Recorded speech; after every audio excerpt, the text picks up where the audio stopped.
년 전에 저희들 어렸을 때도 이제 추위가 오면은 꼭 두 가지가 이제 준비를 막 서둘러 해요. 가정에서. 자, 첫째가 뭘 것 같아요? 네? 김장. 겨울철에 김장 하나만 해놓으면은 고구마 쪄 먹을 때도 김장김치 갖고 먹어도 되고, 그냥 밥만 되면은 반찬 한 가지 김장 가지고 되니까 가족들을, 친구들이 김치를 겨울에 지금 같으면 안 그렇죠. 뭐 마트 가서 여러 가지 사 먹을 수 있지만 옛날에는 김장이 기본이었어요. 그죠? 예? 김장. 또 하나는 또 있어요. 집에다가 꼭, 예? 연탄이에요, 연탄. 그래서 광에다가 그냥 연탄을 가득 갖다 놓으면은 그냥 이제 겨울 준비 끝나는 거예요. 저희 집에도 이렇게 있으면 거기 이쪽에 수도가가 있고 이쪽에 광이 하나 있는데 거기다가 그냥 연탄 아저씨가 미약가 끌고 가갖고 저쪽에서 연탄을 갖고 오면 나도 거기서 거두르는데 어릴 때는 야, 들어가. 연탄 묻히지 말고 그러다가 나이 이제 중학교쯤 되니까 일로 와. 빨리 너 옮겨요. 하고 여기다가 여기 연탄 딱 묻히고 나면 여기 또 동네 아줌마들이 함께 모여가지고 뭐 해야죠? 김장 나누잖아. 연탄 들어오는 날 같이 김장하더라고, 내가 보니까. 연탄 들어오고 김장하면 거기다가, 돼지고기 수육이잖아요. 푹 삶아가지고, 그냥 그 김장김치다가 탁 싸면은, 형실로, 그거 어릴 때 그거 하나 먹으면 참 옛날 생각이 나는데, 진짜 그게 겨울 맞이할 때의 모습이에요. 여러분도 마찬가지일 거예요, 아마. 이게 준비해야 겨울을 잘 낳고 겨울을 맞이하게 되는 것을 기억합니다. 우리가 성경에서 모든 것들은 거의 다 이루어졌어요. 예수님으로 인해서 우리가 예수 믿고 구원받고 다 이루어졌는데 한 가지 기다려야 될 게 하나 남았어요. 이건 분명한 사실인데 아직은 기다려야 되고, 그때 잘 기다린 사람은 걱정 없이 맞이할 거고, 잘못 기다린 사람은 이걸로 끝나는 거예요. 아무리 지금 잘해도 이거 안 되면 끝나는 거예요. 그게 뭐냐? 오늘 본문에 나오는 내용처럼 두 부류가 있어요. 처녀들이 5처녀가 있고 또 5처녀가 있는데, 한 5처녀는 지혜로운 처녀예요. 슬기로운 처녀예요. 그러나 미련한 처녀, 어리석은 처녀들, 내년 신랑이 오는데 맞이할 준비를 안 했다. 그 얘기를 하는데, 이 본문에 보니까 이 마태복음 오늘 25장이잖아요. 24장에는 이렇게 돼 있어요. 이러므로 너희도 준비하고 있으라. 생각하지 않은 때에 인자가 오리라. 갑자기 온다는 거예요. 우리가 알지 못하게. 그러면 알지 못해서 올 때는 늘 뭐 하고 있어야 돼요? 준비하고 있어야 돼요. 준비하고 있어야 돼요. 오늘 따라서 합시다. 깨어 있음으로 기다립니다. 기다리긴 기다리는데 뭐 하라는 거예요? 깨어 있으라는 거예요. 그냥 세상에 취해가지고 예수님 오실지를 기다리지 못하고 있으면 안 되는 거고, 다 이스라엘 나라의 풍속은 신랑이 오면은 깨어있는 자들이 기름 준비해가지고 깨어있는 자들은 신랑을 맞이하는데 그거 하나의 풍습을 얘기하는 거예요. 그 처녀들이. 신부들을 둘러치고 있는 그 친구들이, 그 처녀들이 그 역할을 해요. 그 역할을 하는 거거든요. 여러분, 오늘 우리가 나눌 말씀의 주제는 따라서 합시다. 예수님의 재림.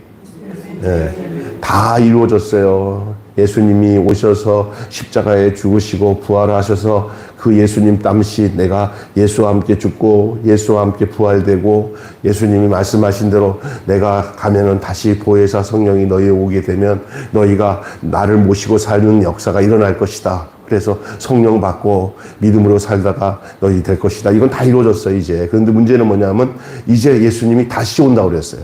마지막 심판 때. 우리의 죽음이 반드시 오는 것처럼, 우리의 육신이 죽는 것이 반드시 오는 것처럼 마지막 날 우리가 주님 앞에 서는 날이 반드시 온다는 거예요.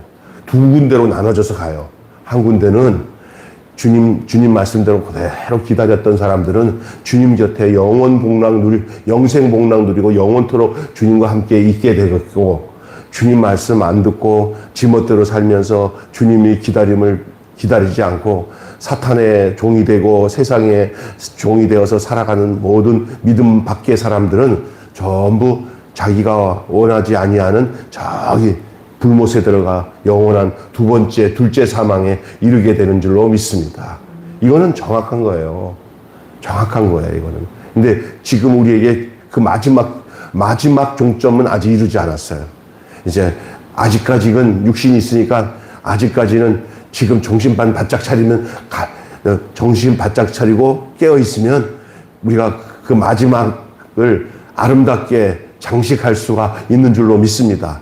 그러나 그것도 지금 우리 같이 깨어 있는 사람은 이런 소리 들으면 정신 차리고 내가 지옥 안 가고 천국 가야지, 내가 주님 곁에 가야지 이런 마음을 잊지 않고 사는데, 안 그런 사람은 아이 그런 게 어딨어 그냥 막 사는 거지 뭐 하고 별로 그렇게 중요치 않게 생각해요. 야야 이제 신앙생활 해야지. 아유 어머니나 잘 다니세요. 어머니 교회 다니셔야 돼. 아이 야 뭐 그게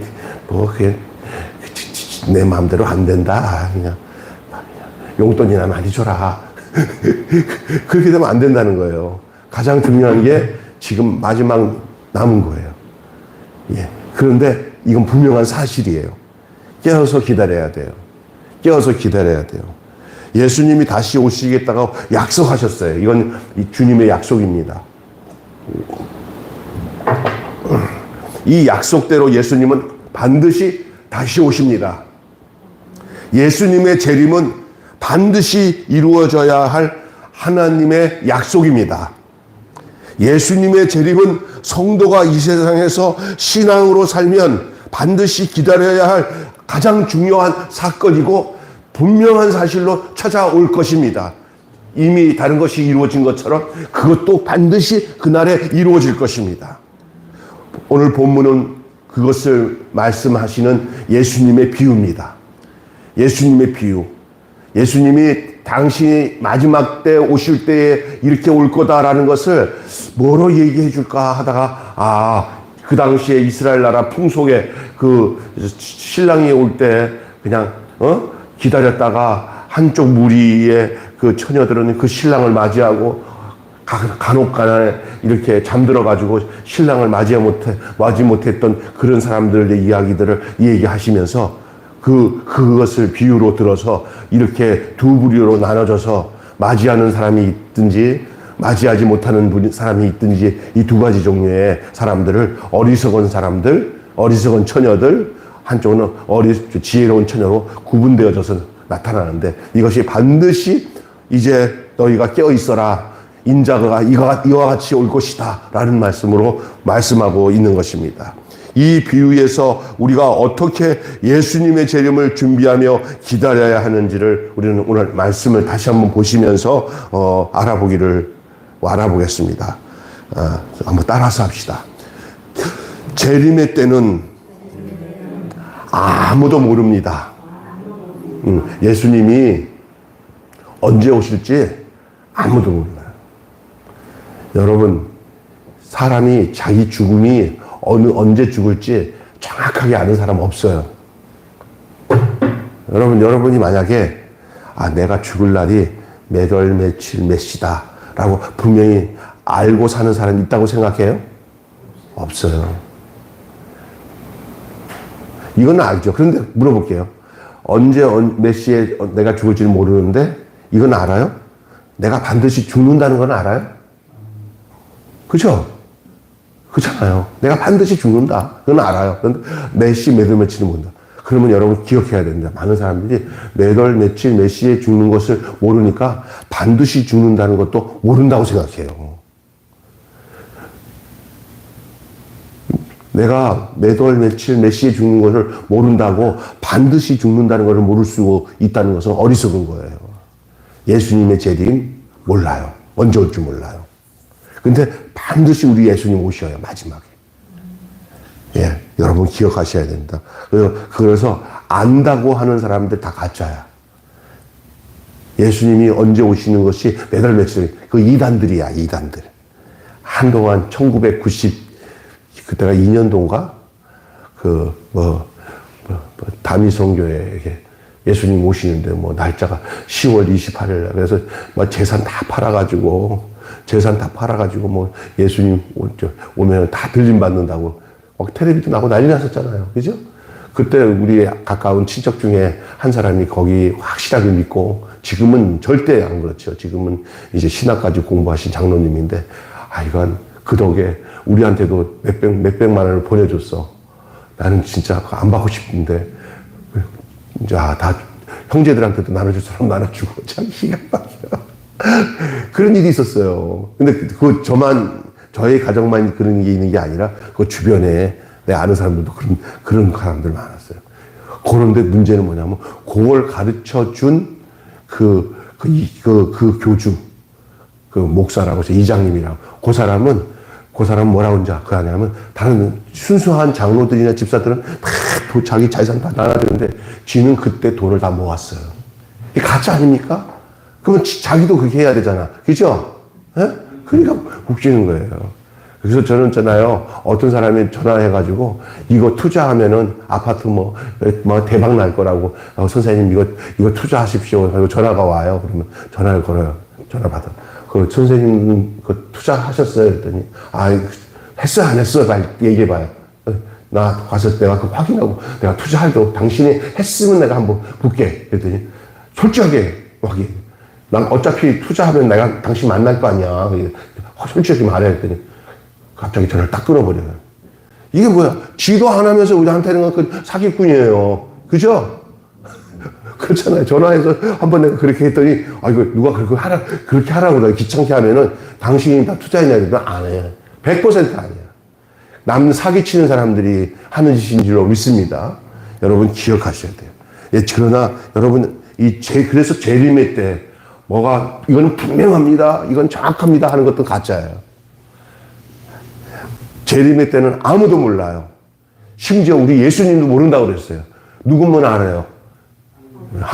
아버지 하나님밖에 몰라요. 오늘 본문에 그때라는 말이 나와요. 1절.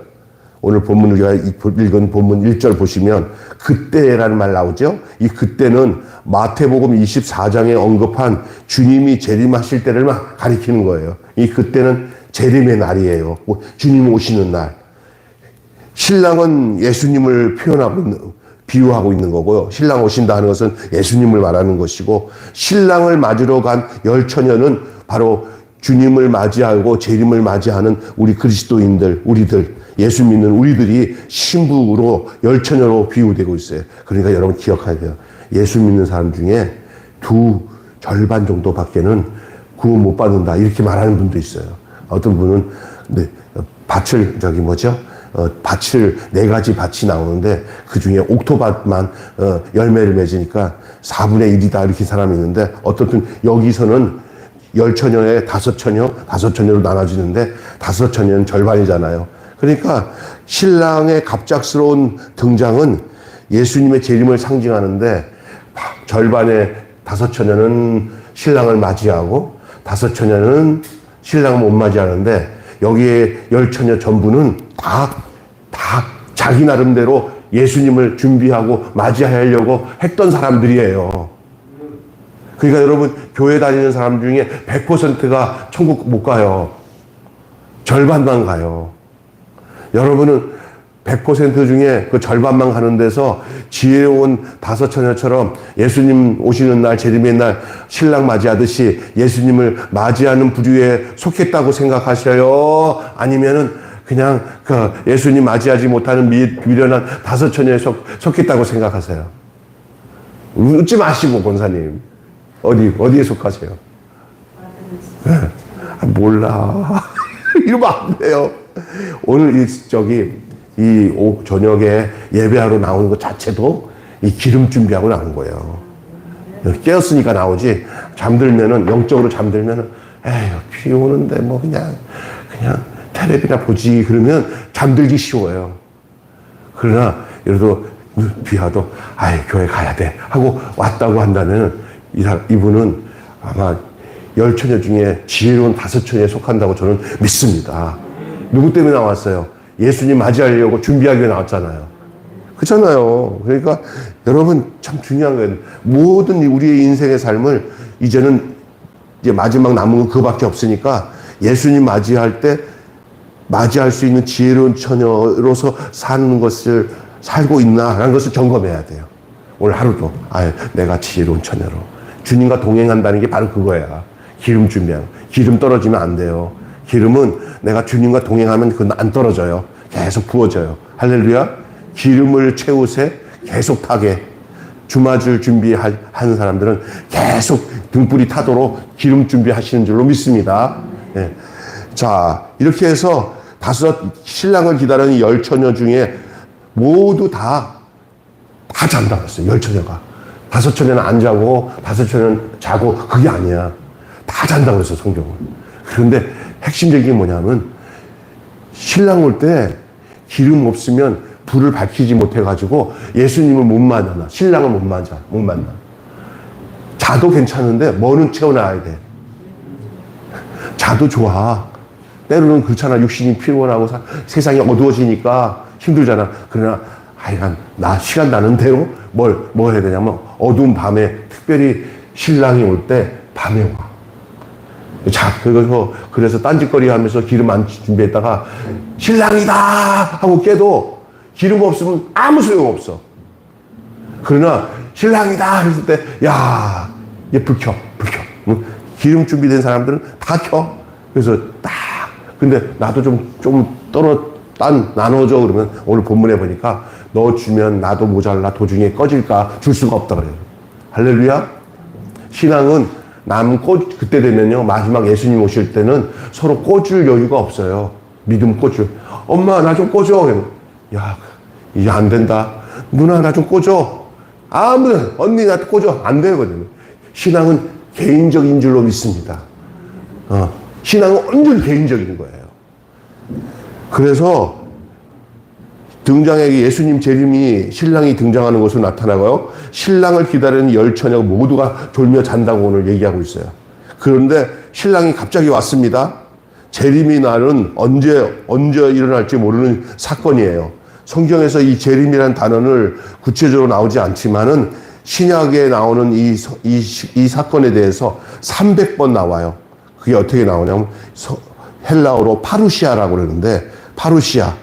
데살로니가전서 2장 19절에 나오고 3장 13절에 나오고 야고보서 5장 7절부터 8절에 나오고 베드로후서 1장 16절 3장 3절에서 7절 요한일서 2장 18절 등등 여러 군데 나오는데 무슨 단어로 나오냐면 파루시아라고 나와요. 이 헬라어의 이 파루시아는 일상적인 대화에서 중요한 방문객이 갑작스럽게 방문한다는 거예요. 갑자기 임한다. 따라서 갑자기 임한다. 우리에게 죽음이 갑자기 임하듯이 우리 예수님이 우리에게 재림 예수로 올 때 그냥 얘기 안 하고 그래서 그것을 갑자기 임하는 것을 표현할 때 가장 갑자기 임하는 것들이 어떤 것이 갑자기 임하냐면 따라서 합니다. 도둑.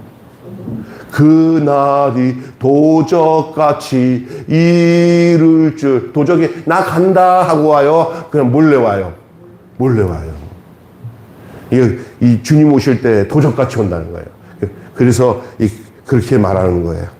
그래서 갑자기 이게 파루시아가 그 말이에요. 우리 주님이 갑자기예요. 언제 내게 죽음이 갑자기 임할지 몰라요. 이제 몸이 아픈 사람들은 아프니까 이제 서서히 느끼는 건 있을 수 있어요. 아이고, 내가 이제 아마 한 해 못 견디겠네. 이런 것은 알 수는 있지만 그러나 정확하게 내가 몇 시 몇 날 죽을지는 몰라요. 그리고 사람은요, 내일 당장 내가 죽어도 내가 죽을 거라고 생각 안 하고 사는 게 인생이에요. 예? 그러나 분명한 사실은 그날은 와요. 제가 군대 갈 때 우리 형들이나 아는 친구들이 군대 갈 때, 군대 간다. 선배들이 군대 갈 때, 군대 가잖아. 너도 가봐, 임마. 군대. 그러잖아. 언제 군대 가겠나 하는데 때가 되니까 군대 가더라고요. 갔다 왔어요. 시집간 처녀가 언니도 가고 이모도 가고 다 가는데 나도 시집 가겠나. 얼마나 시집 가서 애기 낳아봐. 얼마나 고통스러운지. 근데 때가 되니까 시집 가더라고요. 그죠? 예. 그처럼 우리의 죽음도 우리의 선배 권사님들, 장로님들, 목사님들, 시아버지, 시어머니 다 곁에 있던 분들이 내 곁에서 한참 있다가 다 떠났어요. 그 다음 타자, 다음 주자는 누구냐? 바로 저와 여러분인 줄 믿습니다. 우리 가고 나면 이제 우리 아이들이 아이고 엄마 가셨네 하고는 이제 하고는 이제 막 오래 살다가 돌아가시면 아이들이 아이고 잘 돌아가셨다 그러지. 아이고 아까 더 살아야 되는데 80만 넘으면 더 살아야 되는데 안 해 그냥. 아이고 제때 가셨네 그러지. 그러니까 서로 하지 마세요. 갈 길이니까. 답답. 나도 그러고 내가 이제 여러분 더 하겠지만 저도 이제 보니까 아이고 저것도 우리 꼭 가끔가다 주실이 얘기하는 거 보면은 그냥 곧 떠나도 뭐 눈 한 방울 안 울릴 것처럼 얘기할 때 보면 자식이라도 섭섭해. 그런데 여러분 다 가는 길이야. 죽음이라는 것이 반드시 온다고 하는 것을 믿듯이 우리 예수님이 반드시 온다는 것만 믿어도 신앙생활 잘할 수 있어요. 아멘. 주님 그때 내가 나이 늘어가지고 딸이 이 동네로 이사를 하고 발산동에 왔는데 처음엔 동네 오니까 심심하고 재미없었는데 내가 잘한 게 있다. 그 뚱뚱한 목사 잘 만나가지고 내가 잊지 않고 내가 믿음 생활 잘하고 왔는데 아이고 딱 눈 뜨니까 주님이 내 앞에 딱 있는데 그걸 내가 잊지 않고 살아서 내가 그냥 주님 만난 것 같아. 아이고 감사합니다. 하고 그렇게 살면은 세상적으로 가장 축복받은 거야. 아멘.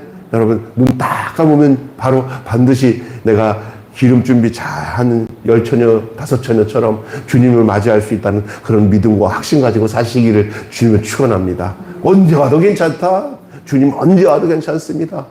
든든히 김장 준비 다 하고 연탄 준비 다 한 것처럼 내 기름 준비 다 하고 있습니다. 이렇게 충만한 삶을 사십시오. 내가 이런 것도 안 하고 저런 것도 안 해서 내가 낯짝도 그냥 두껍지 내가 주님 앞에 부끄러워서 어떻게 살아. 주님 그런 거 안 물어봐. 주님은 절대 그런 거 안 물어봐. 나는 한 거 없어요. 주님은 그거 갖고 천국 받아들이지 않아요. 눈 뜨고 주님이다 할 때 등불 밝히고 기름 떨어지지 않으면 축복이야. 그것만 잘하셔도 돼. 할렐루야. 다른 건 다 잘했어도 그게 안 되면 끝. 다른 거 다 안 됐어도 그것만 되면 땡. 할렐루야. 그러니까 여러분들도 신앙생활 어려운 거 아니에요. 기름 준비 잘하고 주님 맞이할 준비 잘하시는 것이 중요한 줄 믿습니다. 그렇다고 해서 여러분에게 이 땅에 살면서 힘쓰고 선한 일에 주님이 기뻐하시는 일에 아무것도 안 하고 그냥 기다리라는 게 아니에요. 기름 준비한다는 것 자체가 선하고 착한 일들을 주님의 마음으로 주님의 생명으로 할 때 기름이 뚝뚝 떨어져서 모아지는 줄로 믿습니다. 내 기도하는 거 한 방울, 기도할 때 한 방울 떨어지고, 내가 하나님 앞에 감사함으로 헌금할 때 한 방울씩 떨어지고, 내가 이렇게 자녀들을 위해서 이게 사랑으로 그리고 교회를 위해서 감사하게 생각하고 내 안에서 날마다 불평할 거를 하나님 감사합니다 할 때 또 한 방울 떨어지고 이렇게 모아지는 거예요. 근데 새는 기름이 있어요. 새는 기름. 그거 큰일 나요. 그러지 않게 여러분이 기름, 신령한 은혜를 이렇게 수북히 빠지지 않도록 채워서 주님 맞이할 때, 당황하거나 호들갑 떨지 않고 아주 당당하게 신랑 맞이할 수 있는 마지막 때를 그렇게 사시기를 주님의 이름으로 축원합니다.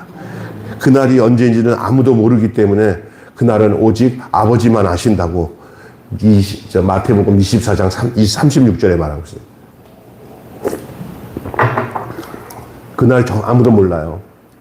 주님 오시는 날 아무도 모르니까 누가 주님이 언제 온다고 말하면 그건 이단이라고 알면 돼요. 따라서 합시다. 재림을 기다리는 일은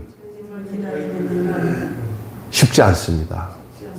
여러분 지금 제가 이렇게 쉽게 얘기하니까 쉽다라고 생각하지만 사실은 이거는 쉽게 제가 이렇게 정확하게 말하니까 쉽다고 생각하지 우리의 인생을 살아가면서 주님을 잊지 않고 그냥 기름 준비하면서 산다는 것이 쉽지 않은 것은 왜냐하면 우리가 사는 이 육신의 일상생활에 우리를 굉장히 흔들어 놓는 이 세상 것들이 한두 가지가 아니에요.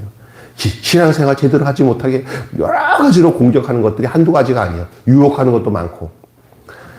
여러분이 알아야 될 것은 그러나 종국에 이것이 분명하기 때문에 많이 힘들어도 재림에 하시는 주님을 맞이하는 기간 동안에 힘들고 어려워도 이것만은 잊지 않고 그것 때문에 견디고 이기고 승리하며 살아가셔야 될 이유가 거기에 있는 줄 믿습니다.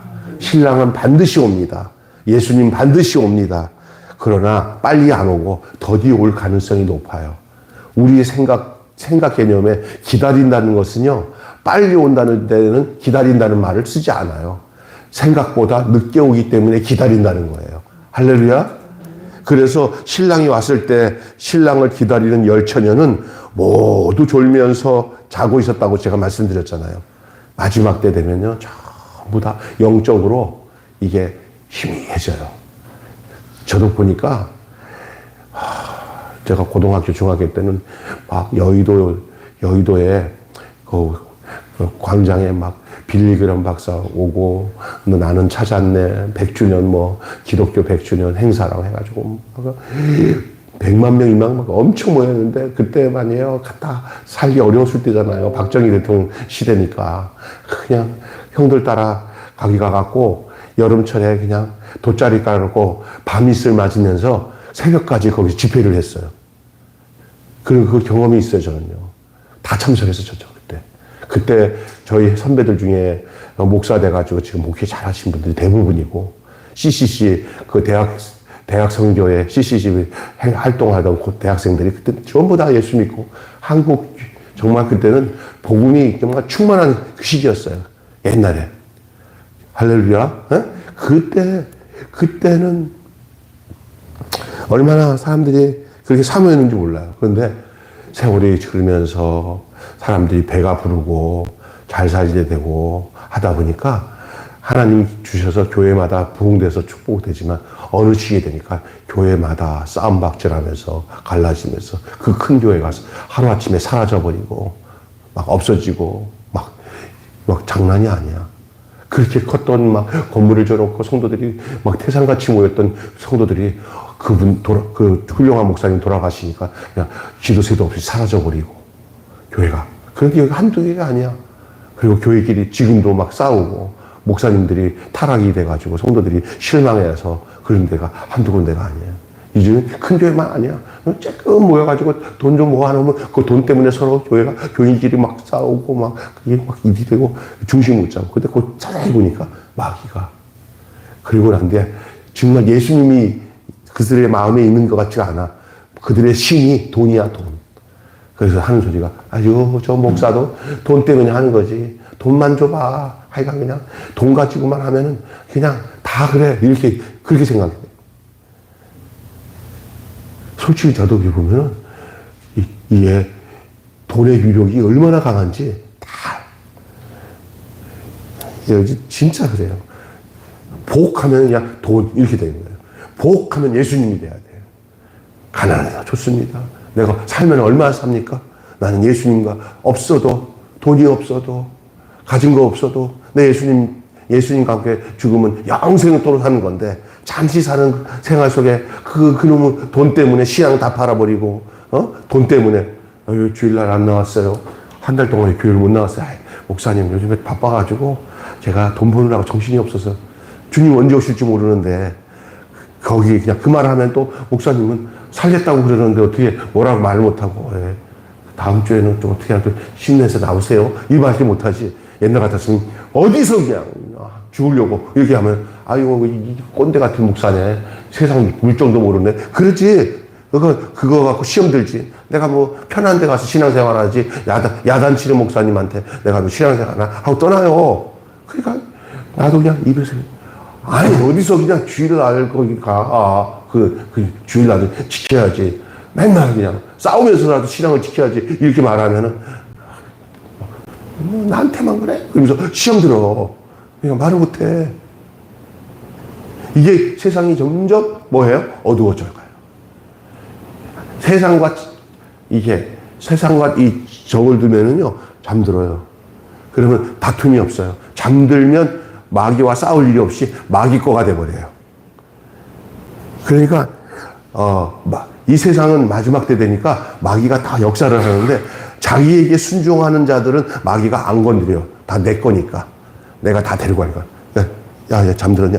애도 잠들었어. 애도 잠들었어. 기름 준비되냐? 기름독 다 깨져가지고 다 날아갔어. 쟤는 완전히 우리가 지옥 갈 때 데려갈 수 있는 애들이에요. 어디 봐. 살아있는 거 있어? 저쪽에 살아있네요. 저것도 저것도 좀 공격해. 못 살겠다고. 공격해. 저건 건들면 건들수록 더 하나님 의지하는 스타일이에요. 야, 저 방법이 없네. 한번 해봐. 지난번에 했는데요. 와, 건들면 더 세져요. 마귀 제 부하들이 와가지고 보고하는 거예요. 막 핍박을 해가지고 교회 못 나가게 하고 예수 못 믿게 하고 가난해지게 했는데 더 그냥 더 하늘에서 막 그냥 기름이 부어져서 저 감당 못해요. 건드지. 이 정도 돼야 돼. 아멘? 근데 건들면 그냥 뽀개지는 사람들 많아요. 그러면서 그렇게 되면 이제 어떻게 되냐면 힘들어서 교회 못 다니고 언제까지 견디고 이겨서 주님 오실 때까지 여러분 싸워서 승리하는 것이 우리가 육체를 가지고 이제 주님 오실 때까지 해야 할 일인 줄 믿습니다. 쉽게 천국 가도록 안 놔둬요, 마귀가. 그러니까 분명하게 주님 오신다는 것을 믿고 살아가야 돼. 재림을 대망하고. 지금은 아무것도 아니에요. 이북에 북한에는요, 진짜 핍박받잖아요. 진짜 예수 믿는 사람들이 있대요. 숨어서. 그래갖고 소리도 못 내고 그냥 이 손으로 써가지고 지하에서 그 할머니가 또 할아버지가 자식에게 그래갖고 이렇게 하면서 겉으로는 교회 다닌다는 표시를 안 하지만 자기들끼리 모여가지고 일로 와 모여가지고 그냥 소리 내지도 않고 예배를 드렸다가 어디 갔다 오냐 동무 그러면 우리 그냥 모였다 그냥 그런 거 알면 안 되니까 그러다가 잡혀가지고 아오지도 가고 그런데요. 얘기 들어보니까 그런 사람들은 어떻게 하는지 아세요? 나중에 걸려 죽더라도 뭘 바라봐? 예수님 오실 신앙을 바라보는 거예요. 우리는 어떤지 아세요? 너무 편하니까 이게 도리어 뭔지 아세요? 마귀에게 넘어가기 더 쉬울 수도 있어요. 여러분 개구락지가 이렇게 뜨거우면 팍 도망간대요. 그런데 그 톳단지에다가 차가운 물에다가 집어넣었다가 서서히 불 피우면요 눈깔이 뒤집어져가지고 그냥 자기도 모르게 하고 죽는데요. 우리 인생이 이게 편할 때 정신 차려야 될 줄로 믿습니다. 아멘? 정말 정신 차려야 돼요. 때로는 고난과 핍박이 우리의 신앙을 지키는 비결일 수도 있어요. 믿습니까? 기독교 신앙은 이 사건에 대한 기다림이에요. 반드시 예수님 오시는 것을 그 약속을 믿고 기다리는 것이 기독교 신앙이에요. 그러나 그때를 알 수 없기 때문에 신앙은 기약 없는 기다림일 수도 있기 때문에 그래서 힘든 거예요. 막연히 기다려야 되는 거예요. 언제인지 몰라요. 그러나 분명한 거예요. 그러나 언제인지 모르니까 그게 힘든 거예요. 이 기다림은 결코 쉬운 일이 아닙니다. 막연하기 때문에. 분명하긴 하지만 막연해. 그러다 보니까 사람이 하다가 낙심해 와가지고 세상과 타협하면서 재림을 기다리는 신앙에는 그래서 눈물이 필요하고 인내가 필요해요. 여러분, 재림의 신앙은 눈물도 필요하고 인내가 필요한 줄로 믿습니다. 늦게 온다고 해서 포기하면은 나중에 포기하는 즉시 예수님 오시면 그때 어떻게 할 거예요? 그러니까 끝까지 기다려야 되는 거예요. 세 번째는 따라서 합시다. 깨어 있어야 합니다. 깨어 있어야 돼요. 신랑이 갑자기 와요. 그때 10처녀 중 2종류로 나눠진다 그랬어요. 혼인잔치에 필요한 기름을 넉넉히 준비한 처녀들과 그렇지 못한 처녀들로 나눠져요. 기름 준비 못해서 혼인잔치에 참여하지 못하는 처녀에게 주어지는 메시지는 깨어있으라는 말이에요. 재림을 기다리는 신앙은 깨어있음으로 말하는 거예요. 여러분 늘 깨어있어서 재림을 기다리는 여러분 되기를 바랍니다. 깨어있음으로 각성이라는 거예요. 각성. 깨어있어야 돼요. 안 깨어있으면 잠들어버리고 놓쳐버려요. 깨어있으면 예수님의 재림의 약속을 기억하고 그 소망을 붙들고 사는 사람을 말합니다. 예? 그래서 나의 연약함과 죄가 있는 이 일상에서 하나님 뜻대로 사는 일을 멈추지 않고 사는 거예요. 세상은요, 죄 안 짓도록 만들지 않고 죄 짓도록 만들어요. 죄에 민감해지고 살면은 깨어있는 거고, 죄에 둔감해가지고 그냥 그러면 뭐 아무렇게나 살지 하고 그냥 하나님 생각 안 하고 살게 되게 되면 어느 순간에, 그래서 저는 주변에 친구 중에 총각 때는 그냥 은혜가 있어가지고 믿음 생활 잘하는데 어느 날 누구한테 얘기 들었더니, 야, 그 믿음 좋았던 애가 어떻게 교회도 안 다니고, 아예 교회 안 다니는 게 아니라 완전히 타락해서 세상 사람 다 됐어. 이제 잠든 거예요. 완전히 깨어. 그런 사람들 많아요. 끝까지 가는 게 중요해요. 심지어 목사라도 하더라도 한순간에 잠들어서 신앙 다 까먹어 버리면 그냥 다 한때로 끝나는 거예요. 한때로. 가장 불행한 것은 끝까지 끝장에 가서 예수님 만나는 게 성공하는 건 줄 믿습니다. 나 끝까지 주님 만나는 데까지 남아있는 여러분들. 근데 세상에 수많은 사람들이 막판에 가서 전부 다 낙오되는 사람들이 많아질 거라고 그렇게 얘기를 하는 사람들이 많아요. 그럴 수 있어요. 우리 저나 여러분도 장담은 하지 마시고 이 하루하루의 삶에 하나님 놓치지 않게, 하나님 잊어버리지 않도록 쭉 예수님과 동행하는 삶을 사시기를 주님으로 축원합니다. 천성환 목사님 와가지고 그냥 매일 일상 동안 주님과 동행한다는 게 바로 그거예요. 주님 잊어버리고 그냥 사는 사람들 참 많습니다. 뭐 재림을 기다린다는 것은요, 그냥 거기에 너무 압박감을 갖고 사는 게 아니라 내일 주님이 와도 나는 주님과 함께 주님 맞이할 수 있겠다는 그 상태로 예수님을 생각하고 예수님을 기다리고 만나고 성령으로 동행하고 사는, 성령 안에서 주님과 동행하면서 내 안에 주님 모시고 사는 일을 멈추는 일이 없기를 주님을 축원합니다. 아멘. 내가 예수님을 생각한 지 언제지? 아이고, 한 1년 됐네, 한 달 됐네, 이러면 안 돼요. 오늘 아침에 예수님 또, 내일 아침 예수님 또. 예배를 드려도 예수님과 함께하는 예배가 돼야지 그냥 예배만 되면 안 되는 거예요. 새벽에 왔어요. 교인들 하나도 없어. 혼자 나왔어. 이제 목사님과 함께 새벽 예배를 드려. 그런데 아유, 예배니까 예배 드리면 안 되고 그 자리에 나 옆에 예수님 앉아 계시고 내 앞에 예수님 앉아 계신다. 이 감각으로 살아야 돼요. 할렐루야. 아멘. 예. 나의 연약함과 죄가 있는 일상에서 하나님 뜻대로 사는 일을 멈추지 않는 거, 예수님의 재림을 기다리는 삶은 결코 쉬운 게 아니에요. 그래서 우리가 잠들기도 하고 졸기도 해요. 그래서 성경은 마지막 때 되면은 다 잔다고 그랬어요. 그러면 다 멸망하고 다 예수님 못 만난다, 그렇게 얘기하지 않아요. 우리의 연약함 다 알고 하는 얘기예요. 다 자며 졸세 그랬어요. 그러나 그럴 때마다 다시 일어나서 신랑이신 예수님의 순결한 신부로 사는 일에 힘쓰고 성실하게 깨어 있어야 돼. 그런데 그래서 나중에 졸지만은 늘 깨어서 살았던 사람들은 그 졸아도 그래도 살아날 길은 뭐냐? 졸지 않고 뭘 준비했기 때문에? 기름 준비. 기름을 준비하는 일들은 정말 중요한 거예요. 우리가 기름을 준비하지 못하고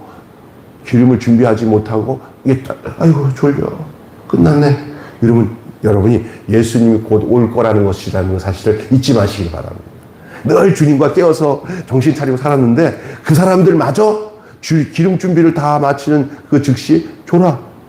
너무너무 세상이 힘들어서. 그때가 주님이 오실 때예요.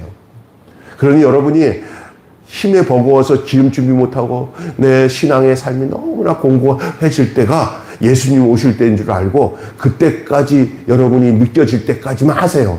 할렐루야. 에?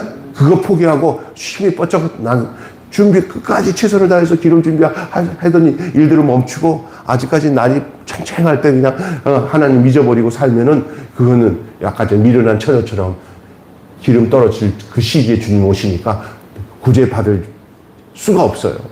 이걸 미련한 거잖아요. 다 졸며 잔다 그랬어요. 왜 졸며 자냐? 깨어있는 자들까지도 졸며 잘 수밖에 없는 현실이 오는 날이 주님 오신 날이에요. 이해가 되셔요? 그거야, 그거.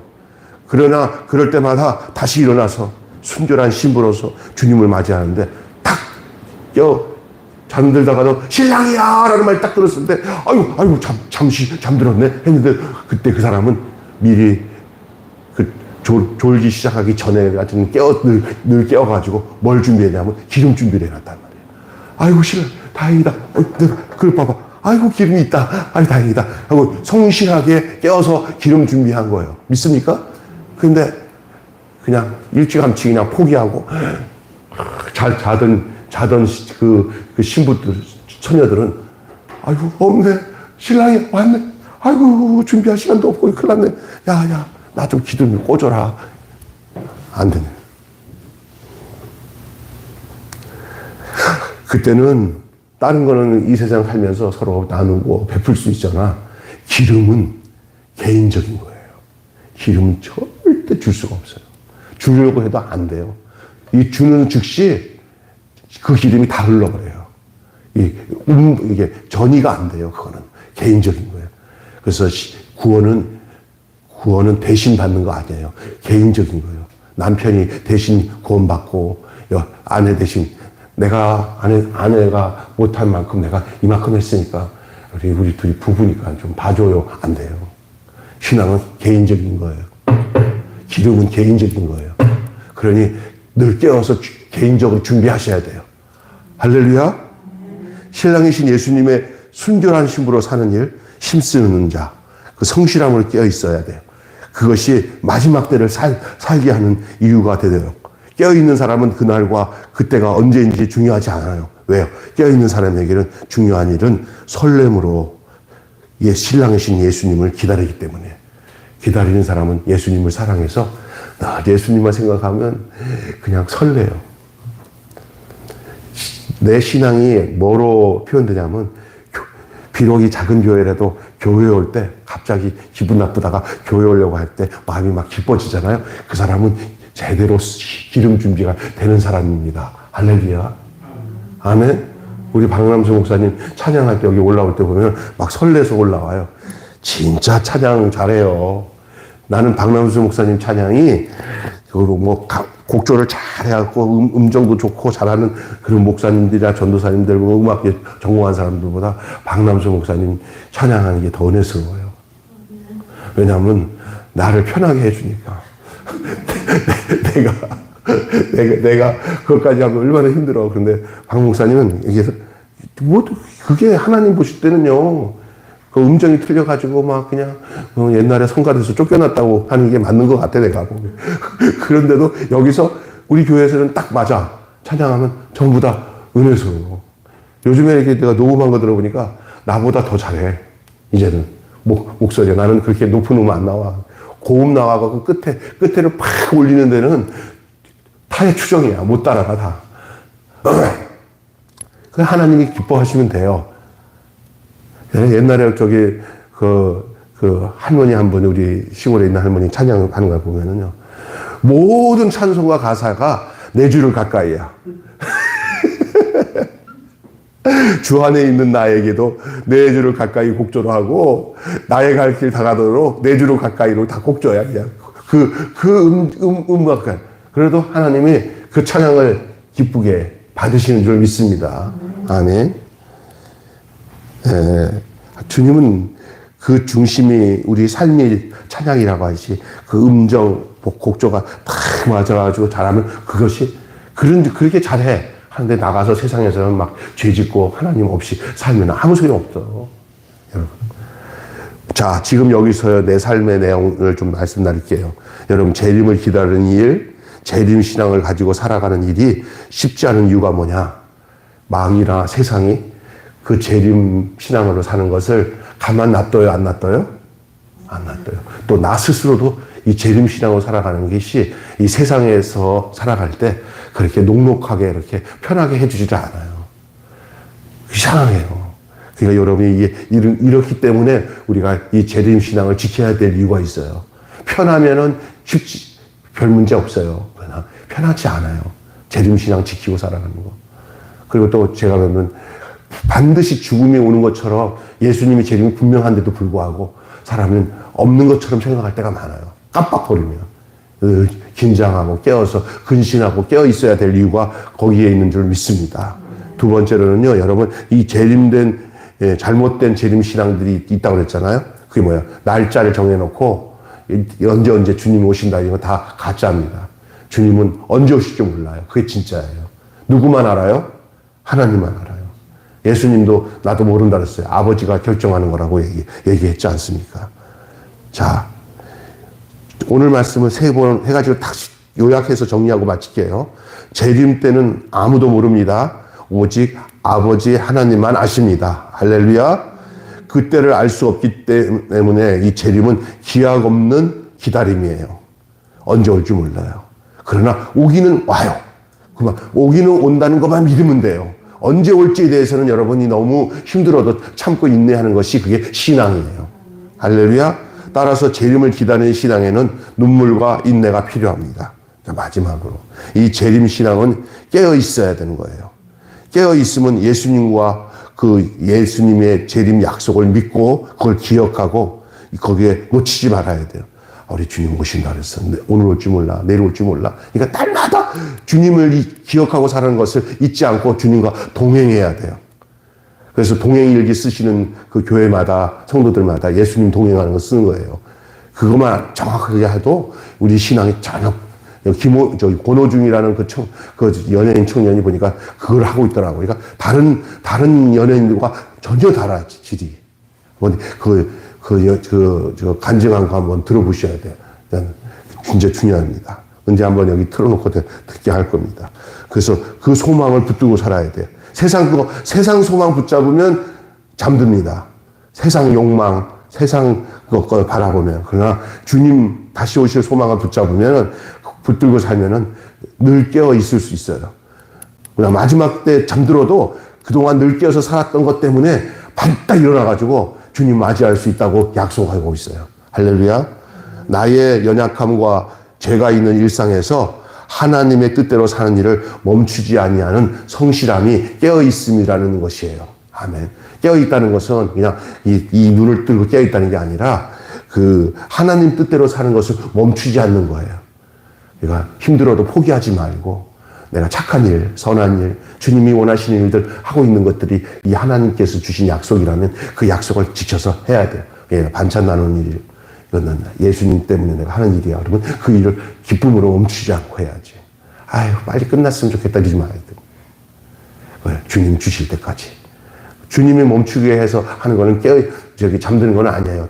또는 다른 양상으로 하나님이 옮겨주는 거거든요. 그러나 내가 스스로 주님이 하라고 했던 모든 일을 내가 좀 편해지기 위해서 멈추는 일은 잠드는 일이에요. 할렐루야. 주님이 이끄시는 것들은 잠드는 거 아니에요. 그러나 내가 주님 일을 멈추는 일들은 잠들기 위한 조건이잖아요. 아유, 이제 좀 쉬었으면 좋겠다. 근데 뭘 쉬어. 이래도 쉬는 거예요, 저는. 여러분, 푹 육신이 그냥 목욕탕에서 푹 쉬는 것도 하고 해서 쉬는 게 아니에요. 주님 떠나는 게 쉬는 거예요.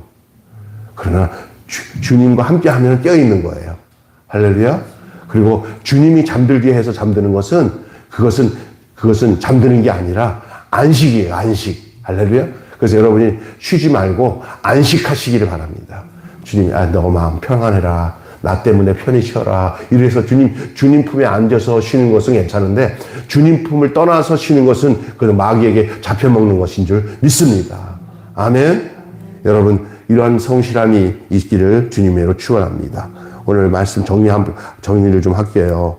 여러분, 여러분의 삶에 이렇게 얘기합니다.